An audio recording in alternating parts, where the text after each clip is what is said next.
সৃষ্টি হৈছে যাৰ কাৰণে ৰাইজৰ যথেষ্ট অসুবিধাৰ সন্মুখীন হৈছে কি ক'ব নাহাতা বুলি যিটো কোম্পানী আছে কোম্পানীটোৱে এই কাম কৰিছে আৰু তেওঁলোকৰ কামৰ গাফিলতিৰ ফলত আজি ৰাইজে জীয়াতুৰ ভুগি আছে ইয়াত প্ৰত্যেক দিনে হাজাৰ হাজাৰ গাড়ী ইয়াত চলি আছে কিন্তু আমি ইয়াত দেখা গৈছোঁ বাৰিষা হোৱাৰ লগে লগেই ইয়াত সদায় টমটমবিলাক এক্সিডেণ্ট হৈছে বাইকৰ এক্সিডেণ্ট হৈছে আৰু আমি সংগঠনৰ পৰা এইটো দাবী জনাইছোঁ তেওঁলোকে অতি সোনকালে এই ৰাস্তাটো মেৰামতি কৰিব লাগে অন্যথা আমি এজৱাইচিৰ পৰা ইয়াত ৰাইজৰ সহযোগত তীব্ৰতৰ আন্দোলন আমি গণতান্ত্ৰিক আন্দোলন আমি গঢ়ি তুলিম ঘাটৰ সৃষ্টি হৈছে যাৰ ফলত ৰাইজৰ অসুবিধা হৈছে দুৰ্ঘটনা সদায় হৈ আহিছে কি ক'ব হয় আমি অসম জাতীয়তাবাদী যুৱ ছাত্ৰ পৰিষদে নগাঁও জিলা আয়ুক্ত মহোদয়লৈ দাবী ৰাখিছোঁ যে অতি সোনকালে এই যে নাহাতা কোম্পানীয়ে ৰাস্তাৰ ঠিকা লৈছিল অতি সোনকালে ইয়াৰ উচিত তদন্ত হ'ব লাগে আৰু প্ৰতিদিনাই ইমানেই দুৰ্ঘটনাৰ সংখ্যা বাঢ়িছে যে আমাৰ ৰূপহী অঞ্চলৰ মানুহখিনিয়ে ঘৰৰ পৰা ওলাই আহিবলৈ ভয় কৰিব লগা হৈছে ভয় লাগে এতিয়া ঘৰৰ পৰা ওলাই আহিবলৈ গতিকে এই দুৰ্ঘটনাসমূহ ৰোধ কৰিবলৈ হ'লে অতি শীঘ্ৰে এই ৰাস্তাটো পুনৰ মেৰামতি কৰিব লাগে আমি জিলা আয়ুক্ত মহোদয়লৈ অসম জাতীয়তাবাদী যুৱ ছাত্ৰ পৰিষদৰ পৰা অনুৰোধ ৰাখিছোঁ হয় নিশ্চিতভাৱে এই পথছোৱা নিৰ্মাণৰ পিছৰ পৰাই হয়তো অতি নিম্ন মানদণ্ডৰ সামগ্ৰীৰে পথছোৱা নিৰ্মাণ কৰাৰ বাবে পথছোৱাত প্ৰকাণ্ড গাঁতৰ সৃষ্টি হৈছে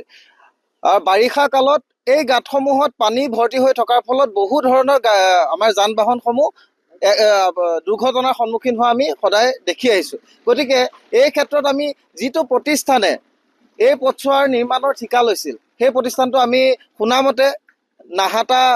নগাঁৱৰ নাহাতা এণ্ড কোম্পানী তেখেতে এই প্ৰতিষ্ঠানৰ পথছোৱাৰ নিৰ্মাণৰ ঠিকা লৈছিল গতিকে তেখেতে কি ধৰণেৰে কেনেকুৱা ধৰণৰ সামগ্ৰী ব্যৱহাৰৰ জৰিয়তে এই পথছোৱা নিৰ্মাণ কৰিছিল তাৰ এক উচিত তদন্ত হ'ব লাগে জিলা আয়ুক্তগৰাকীক আমি ইয়াৰ পৰা অনুৰোধ জনাব বিচাৰিছোঁ তেখেতে উচিত তদন্তৰ জৰিয়তে আমাৰ সাধাৰণ জনগণৰ যি নিৰাপত্তা হ'ব লাগে যাতায়াতৰ ক্ষেত্ৰত সেই নিৰাপত্তাৰ সঠিক ব্যৱস্থা কৰিব লাগে যিহেতু এই পথছোৱাত দৈনন্দিন হাজাৰ মানুহ অহা যোৱা কৰি আছে আৰু এইটো এটা মূল ঘাইপথ যিটোৰে উজনি নামনিলৈ মানুহ অহা যোৱা কৰি থাকে গতিকে এই পথছোৱাৰ যদি এনে দুৰৱস্থা হয় তেতিয়াহ'লে সাধাৰণ ৰাইজে সদায় জীয়াতু ভুগি থাকিব লাগিব আৰু এই পথছোৱা নিৰ্মাণৰ বহু বছৰ হৈ যোৱা নাই কিন্তু নিৰ্মাণৰ পিছৰ পৰাই পথছোৱাত নানান ধৰণৰ গাঁত আপোনালোকেও দেখিছে দৈনন্দিন বহু বাইক আৰোহী দুৰ্ঘটনাৰ সন্মুখীন হৈ আছে টমটম দুৰ্ঘটনাৰ সন্মুখীন হৈ আছে গতিকে এই ক্ষেত্ৰত যিটো কোম্পানীয়ে এই পথছোৱাৰ ঠিকা লৈছিল সেই কোম্পানীটোৰ ওপৰত বিহিত ব্যৱস্থা ল'ব লাগে উচিত তদন্ত কৰিব লাগে আৰু এই উচিত তদন্তৰ জৰিয়তে নিশ্চিতভাৱে ওলাই পৰিব যে তেখেতসকলে কি ধৰণৰ সামগ্ৰী ব্যৱহাৰৰ জৰিয়তে এই পথছোৱা নিৰ্মাণ কৰিছে যিকোনো খবৰৰ বাবে যোগাযোগ কৰক 7099017330 লগতে 7099017110 নম্বৰত